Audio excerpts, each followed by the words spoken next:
Okay जी, अस्सलाम वालेकुम everyone and welcome to another lecture of AS level business by Sam. मैं हूं सनतीक मानिया और आज जो है वो हम लोग मोटिवेशन के टॉपिक को पढ़ने जा रहे हैं। और मोटिवेशन के टॉपिक में जो आज नई थ्योरी हम लोग पढ़ने जा रहे हैं, आज the new theory that we have today is basically a theory by mister Victor Vroom. और ये जो विक्टर रूम साहब है, इनकी जो थ्योरी है, this is basically known as the expectancy theory. तो आज हम लोग एक्सपेक्टेंसी थ्योरी पढ़ने जा रहे हैं। बड़ी आसान सी थ्योरी है, इतनी ज्यादा कॉम्प्लिकेटेड और मुश्किल थ्योरी है नहीं। सो आज हम लोग एक्सपेक्टेंसी थ्योरी पढ़ने जा रहे हैं। और ये जो एक्सपेक्टेंसी थ्योरी हमारे पास है, ये थ्योरी बनाई थी हमारे पास, मतलब बेसिकली हमें जो बनाकर दी है वो दी है विक्टर रूम साहब ने। अच्छा जी, मैं कुछ इंपॉर्टेंट चीजें इस थ्योरी के अंदर से पढ़ूंगा, उनको हाईलाइट करूंगा। द रीजन वाई मैं ये पढ़कर हाईलाइट कर रहा हूं वो इसलिए ताकि आपको ये आइडिया हो जाए कि आगे जो है वो इस थ्योरी की इंपॉर्टेंस क्या है। अच्छा भाई, सबसे पहले तो this theory suggested that individuals choose to behave in ways which they believe will lead to results that they value। ये जो रूम साहब की जो एक्सपेक्टेंसी थ्योरी है, रूम साहब की थ्योरी के अंदर जो मेन एम्फेसिस है वो इस बात पर है कि उनका ये मानना है कि जो इंसान है वो उसी तरीके से बिहेव करता है जिस तरीके से उसको लगता है कि रिजल्ट्स आएंगे। अगर एक इंसान को लगता है कि मेहनत करने से रिजल्ट आएगा तो वो मेहनत करेगा। एक इंसान को लगता है फ्रॉड करने से पैसा आएगा तो वो फ्रॉड करेगा। कभी आपने ये सोचा है कि चोर लोग चोरी क्यों करते हैं? वाई? क्योंकि उनके दिमाग में एक चीज बैठ गई है। उनके दिमाग में ये बैठ गई कि हम सारी जिंदगी मेहनत करके पैसा नहीं कमा सकते। पैसा कमाना है तो चोरी करो, तो वो चोरी करके पैसा कमाएंगे। कभी सोचा है ये हमारे पॉलिटिशियंस करप्शन क्यों करते हैं? क्योंकि उनके दिमाग में एक चीज बैठ गई है कि पैसा कमाना है तो करप्शन करनी जरूरी है। हक हलाल से या मेहनत करके पैसा नहीं कमाया जा सकता। हालांकि अगर आप देखो दुनिया भर में तो there are so many big businessman जिनके पास इन पॉलिटिशियन से कई गुना ज्यादा पैसा है। क्या करप्शन का पैसा है? नहीं, उन्होंने तो बिजनेस करके मेहनत करके पैसा बनाया। लेकिन उनके दिमाग में, पॉलिटिशियंस के दिमाग में क्या बैठ गया? करप्शन से पैसा बनेगा। बिजनेसमैन बिजनेस क्यों कर रहा है? क्योंकि उसके दिमाग में बैठ गया कि भाई बिजनेस करूंगा, मेहनत करूंगा, बिजनेस ग्रो करेगा तो पैसा कमाऊंगा। जॉब वाला आदमी जॉब क्यों कर रहा है? उसको लगता है कि यार नहीं, जिंदगी में सुकून चाहिए और पीस चाहिए और रिस्क फ्री लाइफ चाहिए तो जॉब कर लो। तो द पॉइंट इज, ये जो हमारे पास रूम की एक्सपेक्टेंसी थ्योरी है, ये रूम की एक्सपेक्टेंसी थ्योरी बताती है कि individual behave in ways which they believe will lead to results that they value. यानी इंसान उसी तरीके से बिहेव करता है जिसमें उसको लगता है कि वो रिजल्ट आएगा जो उसको चाहिए। अगर उसको लगता है कि उसको पैसा चाहिए तो पैसा कमाने के लिए, अगर उसको लगता है चोरी करके रिजल्ट आएगा वो चोरी करेगा। उसको लगता है जॉब करके आएगा तो वो जॉब करेगा। उसको लगता है बिजनेस करके आएगा तो वो बिजनेस करेगा। ये बात बड़ी क्लियर है इस रूम की एक्सपेक्टेंसी थ्योरी के अंदर। अच्छा, उसके बाद रूम की एक्सपेक्टेंसी थ्योरी बहुत क्लियरली एक बात बताती है, वो ये बताती है कि individuals have different sets of goals. ठीक है, ये तो हम मानते हैं कि भाई हर इंसान के डिफरेंट सेट्स ऑफ गोल्स होते हैं। And they can be motivated if they believe that. यानी अगर कोई भी कंपनी अपने एम्प्लॉय को अगर मोटिवेट करना चाह रही है, रूम भैया का ये मानना था कि अगर कोई भी कंपनी, रूम भैया का ये मानना था कि अगर कोई भी कंपनी अपने एम्प्लॉय को अगर मोटिवेट करना चाहती है तो मोटिवेट उस वक्त कर सकती है जब उसके एम्प्लॉय का ये बिलीव हो, या उसके एम्प्लॉय के अंदर ये बिलीव होना चाहिए, तब वो मोटिवेट हो सकता है। क्या बिलीव होना चाहिए? Number 1, there is positive link between effort and performance.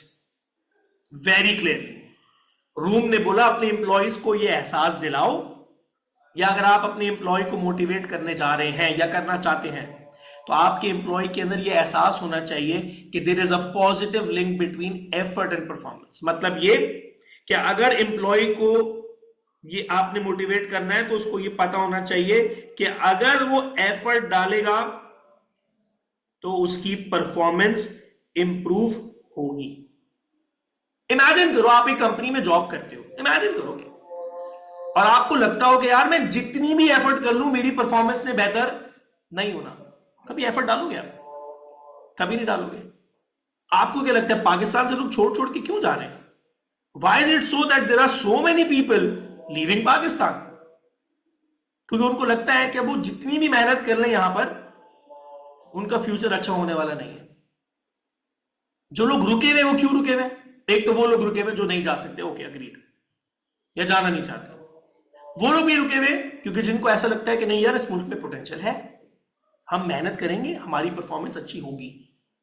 तो रूम कहता है कि अगर आप अपने एम्प्लॉय को मोटिवेट करना चाहते हैं तो आपके एम्प्लॉय के अंदर ये एहसास होना चाहिए, the employee needs to realise that the employee needs to understand that there is a positive link between effort and performance. कि अगर एम्प्लॉय एफर्ट करेगा, अगर एम्प्लॉय एफर्ट करेगा तो उसकी परफॉर्मेंस इंप्रूव होगी। अगर एम्प्लॉय को लगता है कि नहीं यार एफर्ट करने से परफॉर्मेंस इंप्रूव नहीं होगी तो एम्प्लॉय कभी एफर्ट नहीं डालेगा। तो first thing at first, make sure that the employee understands that there is a positive link between effort and performance. The employee needs to know that good effort will definitely lead to good performance. पहली चीज। अच्छा, उसके बाद room भैया कहते हैं कि अपने एम्प्लॉय को इस बात का एहसास दिलाओ या एम्प्लॉय के अंदर ये चीज होनी चाहिए कि अगर एम्प्लॉय ने फेवरेबल परफॉर्मेंस डिलीवर कर दी, अगर एम्प्लॉय ने फेवरेबल परफॉर्मेंस डिलीवर कर दी, मतलब है कि अगर एम्प्लॉय ने ऐसी परफॉर्मेंस दे दी जो कंपनी के लिए फेवरेबल है, अगर एम्प्लॉय ने ऐसी परफॉर्मेंस दे दी जो कंपनी के लिए फेवरेबल है, तो कंपनी उसको एक ऐसा रिवॉर्ड देगी जो उसके लिए डिजायरेबल है। अब मेरी ये शर्ट बनाने की फैक्ट्री है, अब मैं चाहता हूं कि मेरी कंपनी का employee 10 T shirts per day की परफॉर्मेंस दे। मैं एक एग्जांपल दे रहा हूं आपको समझाने के लिए। So I want my employees to perform in such a way that they make 10 t-shirts in a day. ये मैं अपने एम्प्लॉय से चाहता हूं परफॉर्मेंस पर डे, ये मेरे लिए फेवरेबल परफॉर्मेंस है। तो अगर मैं चाहता हूं कि मेरा एम्प्लॉय मेरी फेवर वाली परफॉर्मेंस दे, एक ऐसी परफॉर्मेंस दे जो मुझे फेवर करती है, तो मुझे एम्प्लॉय को यह एहसास दिलाना होगा कि मैं उसको एक ऐसा रिवॉर्ड दूंगा जो उसके लिए डिजायरेबल है। A trip to Thailand, a trip to Baku, a car, a house, can be anything. Employee को यह पता होना चाहिए कि अगर वो एफर्ट डाल रहा है तो उसकी परफॉर्मेंस इंप्रूव होगी, तो ही वो एफर्ट डालेगा, वरना नहीं डालेगा।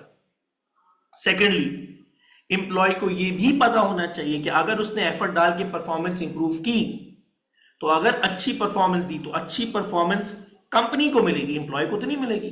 तो अगर वो अच्छी परफॉर्मेंस कंपनी को दे रहा है तो कंपनी उसको ऐसा रिवॉर्ड दे जो एम्प्लॉय के लिए डिजायरेबल है। क्लियर कट, ठीक है ना? जिस इंसान को गाड़ी चाहिए उसको आप बोलो मैं आपको उम्रे का टिकट दे रहा हूं, वो नहीं जाना चाहता उम्रे पे, उसको गाड़ी चाहिए, वो उसी वक्त अच्छी परफॉर्मेंस देगा, फेवरेबल परफॉर्मेंस देगा जब उसको गाड़ी मिलेगी। जिस इंसान को हज पर जाना है उसको आप बोलो मैं आपको गाड़ी देता हूं या बाइक देता हूं, बोलेगा मुझे नहीं चाहिए गाड़ी या बाइक, मुझे हज पर जाना है, दैट इज माई डिजायर। तो रूम कहता है भाई एम्प्लॉय को बोलो कि दो मुझे फेवरेबल परफॉर्मेंस जो मेरे मतलब की है, कंपनी बोलेगी एम्प्लॉय को, और बदले में कंपनी ऐसा रिवॉर्ड देगी जो एम्प्लॉय को जिसकी डिजायर है। ये नहीं कि आप एम्प्लॉय को जो अवार्ड दे रहे हो एम्प्लॉय को चाहिए ही ना हो, तो फिर तो बेकार हो गया ना सारा process. Give employee the reward that the employee wants और द एम्प्लॉय डिजायर्स। तीसरे पे आओ, ये जो रिवॉर्ड है ये एम्प्लॉय की एक बहुत इंपॉर्टेंट नीड सेटिस्फाई करना चाहिए, एम्प्लॉय की बहुत इंपॉर्टेंट नीड सेटिस्फाई करना चाहिए, वरना बेकार है रिवॉर्ड। मुझे गाड़ी चाहिए, मेरे पास घर में 4 गाड़ियां और है, तो एक और गाड़ी आ गई मेरे पास फॉर एग्जाम्पल, तो क्या हुआ? नीड सेटिस्फाई हो रही, लेकिन इस नीड की मुझे खास जरूरत ही नहीं। नीड की इंपॉर्टेंस होना भी बहुत जरूरी है, नीड की इंपॉर्टेंस होना बहुत जरूरी है, क्योंकि अगर नीड की इंपॉर्टेंस नहीं है एम्प्लॉय के दिमाग में तो बेकार है, एम्प्लॉय कभी मेहनत ही नहीं करेगा। And then basically the desire to satisfy the need is so strong enough that the effort is worthwhile. Basically यहां पर रूम भैया का मतलब है कि एम्प्लॉय के अंदर हंगर होनी चाहिए, हंगर, थर्स्ट होनी चाहिए, भूख होनी चाहिए। हर बंदा चाहता है कि उसके पास एक उसका अपना घर हो, लेकिन क्या उस घर को हासिल करने के लिए हर बंदा उतनी मेहनत करना चाहता है? बहुत सारे लोग कहते हैं यार मरने से पहले अपना घर हो जाए, गुड, लेकिन उनसे पूछो क्या वाकई घर चाहते हो? कहते हैं यार मिल गया ठीक, नहीं मिला तो रहे ना, जिंदगी तो चली रही है ना। इसका मतलब ऐसे इंसान के अंदर घर की नीड भी है, लेकिन घर को हासिल करने वाली वो हंगर, वो थर्स्ट नहीं है। तो रूम कहता है जब आप एम्प्लॉय को अवार्ड दो तो एम्प्लॉय का अवार्ड ऐसा होना चाहिए जो डिजायरेबल हो, ओके, और वो डिजायरेबल अवार्ड एम्प्लॉय की किसी इंपॉर्टेंट नीड को सेटिस्फाई करे, ओके, लेकिन उस नीड को सेटिस्फाई करने के लिए एम्प्लॉय के अंदर भूख भी तो होनी चाहिए। अब कंपनी ने बोला भाई जो जो बंदा रोज के 10 टी शर्ट्स बनाएगा, ठीक है ना, तो महीने के 30 डेज के अंदर वो 300 टी शर्ट्स बनाएगा।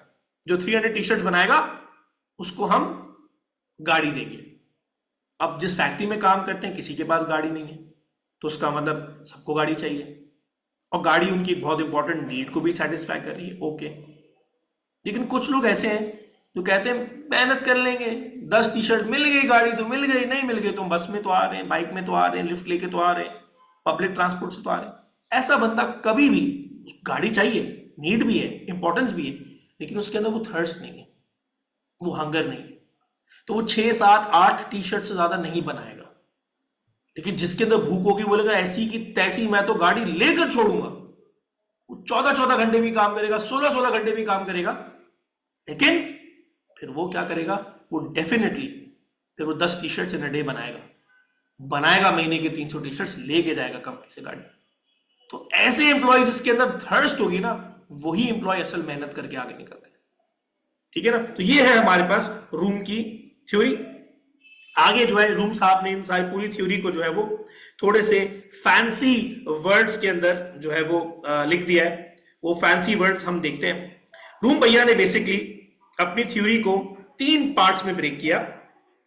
नंबर 1 एक्सपेक्टेंसी, ठीक है, उसके बाद उन्होंने इस थ्योरी को ब्रेक किया नंबर 2 इंस्ट्रूमेंटालिटी में, और फिर तीसरा उन्होंने अपनी थ्योरी को ब्रेक किया वैलेंस के अंदर। So basically, Room has broken his theory into 3 different forms. Forms तो नहीं कहूंगा मैं, 3 different steps: expectancy, instrumentality and valence. अब सबसे पहले हम समझते हैं कि एक्सपेक्टेंसी की जब बात कर रहे हैं रूम भैया, तो इनका मतलब एक्सपेक्टेंसी से एक्चुअल में क्या है। तो एक्सपेक्टेंसी रूम भैया ने कहा expectancy is basically the belief that increased effort will lead to performance. यही बात हमने सबसे पहले पढ़ी, ठीक है ना, जो मैंने आपको बेसिकली पूरा क्रक्स जो था रूम की थ्योरी का वो मैंने आपको शुरू में पढ़ा दिया। अब हम उसको थोड़ा सा जैसे मैंने आपको बताया, we will be studying the fancy words for all the entire points that we studied above. तो सबसे पहले उन्होंने बोला भाई एक्सपेक्टेंसी की बात है।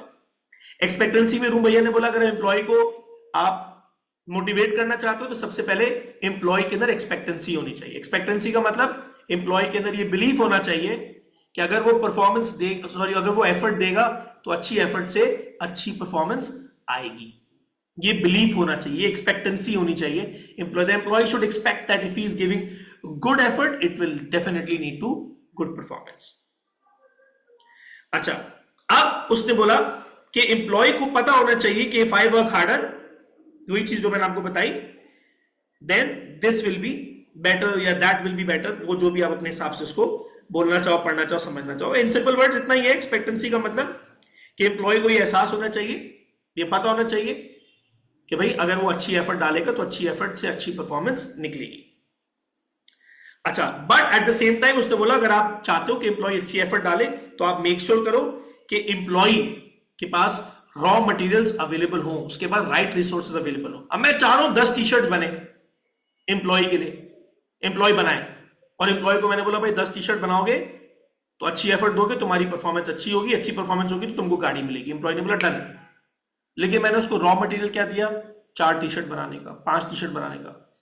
अब एम्प्लॉय एफर्ट करना चाह रहे हैं, लेकिन मैंने तो एम्पल रिसोर्सेज ही नहीं दिए उसको कि वो अपनी फुल पोटेंशियल पे काम कर पाए। ये एक मसला।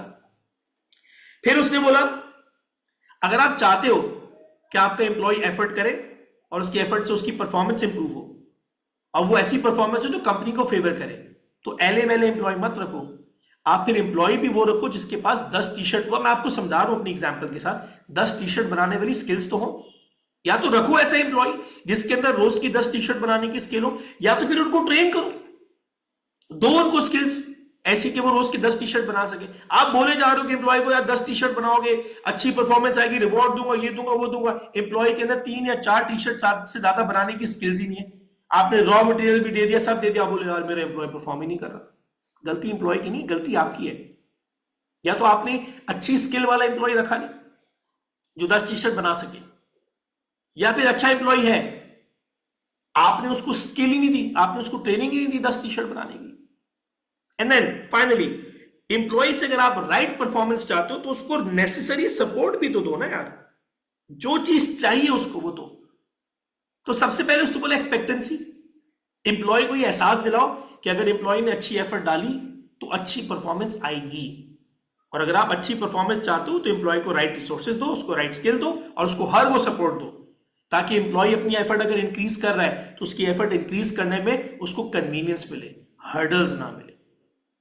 अच्छा, उसके बाद वही चीज जो हम ऊपर पढ़ चुके हैं, next step instrumentality. It is the believe that if you perform well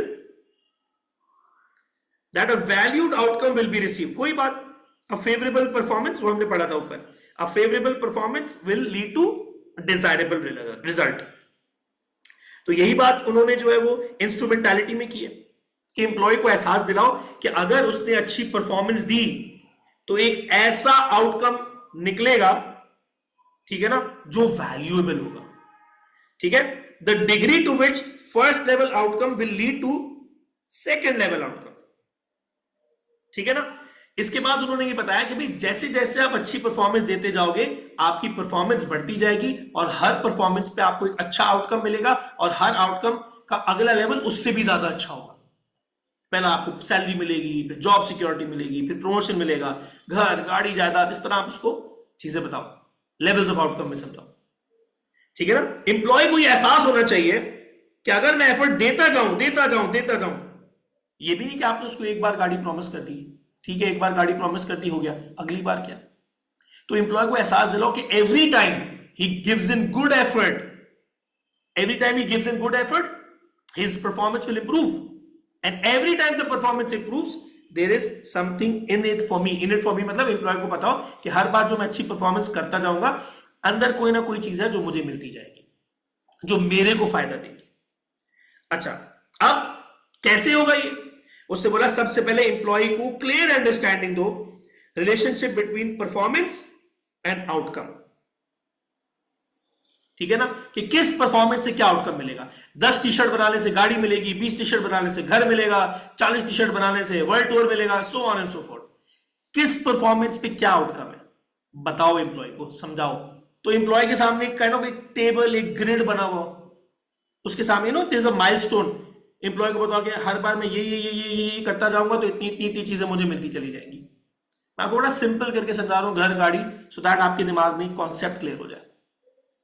अच्छा, उसके बाद दूसरी चीज, चुप करो ना तुम, कंजरी को भी तो पैदा कर दिया। उसके बाद जो है ना, उसके बाद trust in people who will take decisions on who gets, trust in the people who will take the decision on who gets what outcome. ठीक है ना। आपको अब दूसरी चीज क्या कह रहा है Vroom, trust in the people who will take the decisions. जो लोग डिसीजन लेने वाले हैं उनके ऊपर भरोसा होना चाहिए, ठीक है ना, कि किसके पास क्या आउटकम आएगा। एंड देन तीसरी चीज बहुत इंपॉर्टेंट, पूरे के पूरे प्रोसेस के अंदर क्या होनी चाहिए, ट्रांसपेरेंसी होनी चाहिए। एम्प्लॉय को पता हो कि यार अगर मैं परफॉर्मेंस दे रहा हूं तो जो मुझे परफॉर्मेंस दी है, तो ट्रांसपेरेंसी का मतलब ये कि तरीके से देखा जाएगा कि ऐसा ना हो कि भाई अब मैं रोज के 10 टी शर्ट बना के देता जा रहा हूं, कंपनी बोली नहीं आपने तो 8 बनाए, 2 डिफेक्टेड थे, एक ये था, एक वो था, ऐसा था, वैसा था, कोई मिस्टेक्स ना हो उसके अंदर। पूरा ट्रांसपेरेंट प्रोसेस हो, एम्प्लॉय को पता हो कि भाई मैंने 10 टी शर्ट बनाए, 10 के 10 ठीक थे, ये मेरे मंथली गोल में ऐड होता जा रहा है और ये सब होता जा रहा है।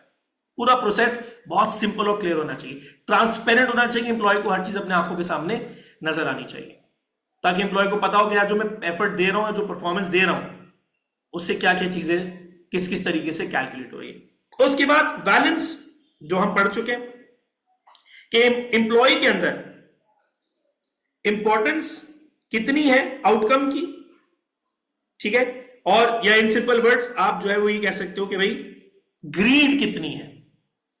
और फाइनली जैसे मैंने नीचे एग्जांपल में लिखा, if someone is mainly motivated by money she or may not value other offers, यानी एम्प्लॉय को वही चीज मिलनी चाहिए जो उसको चाहिए, वही चीज मिले। जैसे मैंने आपको बताया था, घर वाले को, जिसको घर चाहिए उसको हज की आप लालच नहीं दे सकते, जिसको हज पे जाना है उसको आप घर की लालच नहीं दे सकते। बैलेंस पे उसने बोला भाई एम्प्लॉय को वही चीज मिलनी चाहिए जो उसको चाहिए। अगर कोई जिसको गाड़ी चाहिए उसको गाड़ी दो, वो दूसरी चीजों से मोटिवेट नहीं होगा। And then most importantly greed होनी बहुत जरूरी है, भूख होनी बहुत जरूरी है। तो ये 3 चीजें हैं हमारे पास क्या कहते हैं रूम की एक्सपेक्टेंसी थ्योरी के अंदर, जो मैंने आपको समझाई। ये जो मैंने आपको फैंसी से वर्ड्स एंड में बताया, एक्सपेक्टेंसी, इंस्ट्रूमेंटैलिटी एंड बैलेंस, ये फैंसी वर्ड्स मैंने आपको बाद में बताया, लेकिन ये जो पूरी क्रक्स थी रूम की थ्योरी को मैंने आपको शुरू में बता दिया। रूम की थ्योरी बेसिकली 4 चीजों के ऊपर बेस्ड है। अगर मैं फैंसी वर्ड्स को हटा के बात करूं, उसको आप ब्रेक डाउन तो फैंसी वर्ड्स में ही करेंगे। पहला, एम्प्लॉय को एहसास दिलाओ, good effort will lead to good performance. Good performance अगर आएगी तो कंपनी एक डिजायरेबल रिवॉर्ड देगी एम्प्लॉय को, लेकिन जो रिवॉर्ड कंपनी देने चाह रही है, उस रिवॉर्ड की नीड होनी चाहिए एम्प्लॉय के अंदर, ठीक है ना। It should satisfy an important need. And then भूख या डिजायर कितनी एम्प्लॉय के अंदर है, वो डिपेंड करेगा कि एम्प्लॉय कितनी एफर्ट डालता है उस काम को करने के लिए।